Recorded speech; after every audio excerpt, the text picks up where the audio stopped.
So in this video we're going to talk about cutting out and preparing the fabric. This is the first in a series of 2 videos. So what I've got here is I've torn off enough for the pattern that I'm going to cut out, and as a general rule, sometimes with calico it's a good idea just to give it a quick press, just to steam out any wrinkles. Okay, we should be cutting with flat fabric, but also sometimes that can help to shrink the fabric back into place. So because you're only going to be cutting one garment at a time, it's okay to fold our fabric in half. Okay, so I'm just taking the selvage from one side, okay, and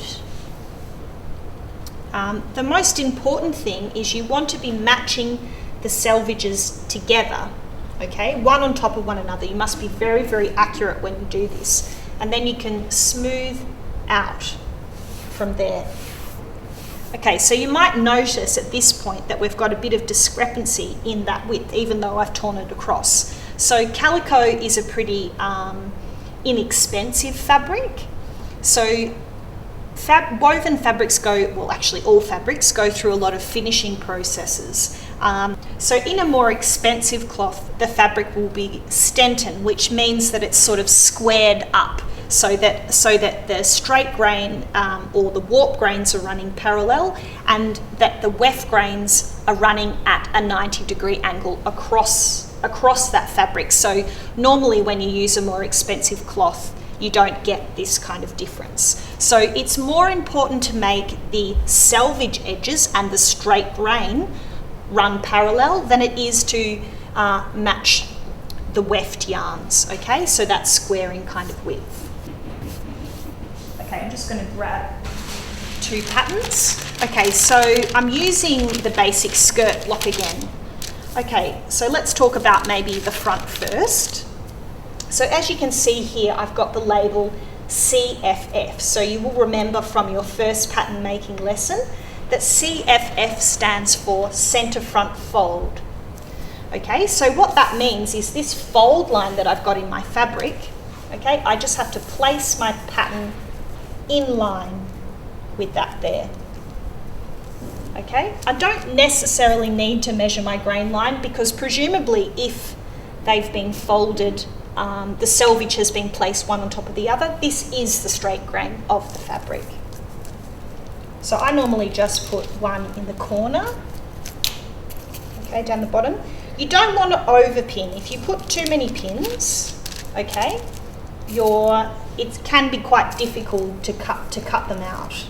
So normally I just try and pin the main sort of strategic positions. So in this case I've got one at the waistline, one at the side waist. I'm going to do at our hip notch, and probably one at the hem. If you really felt like it and you needed to, you could probably put one in between these positions. That's the front pattern piece completed now. We're going to move on to the back.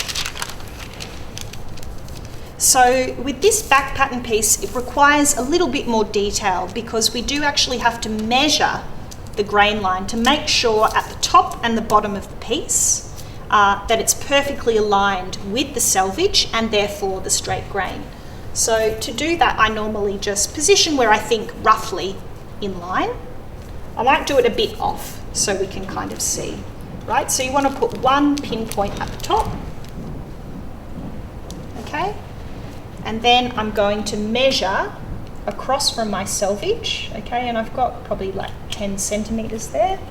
Okay, you do want to be accurate, so try and be as accurate as possible.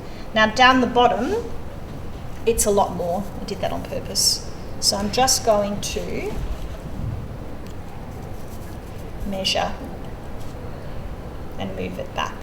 Okay, so now that that's in place, I can just put another pin at that point. And this is why it's also really important in your pattern making to give yourself really long grain lines. Don't create grain lines that sit this distance within your pattern. In some ways, the best practice is to run your grain line through the entire pattern piece.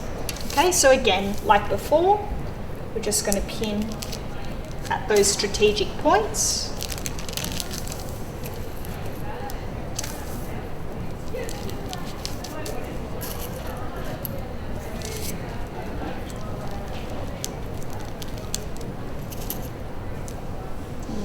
Probably one at the zip too, just because it's a little bit more. And even though I've got one here, I might just make sure I've got it in the corner. Okay, so that's all the pinning finished now.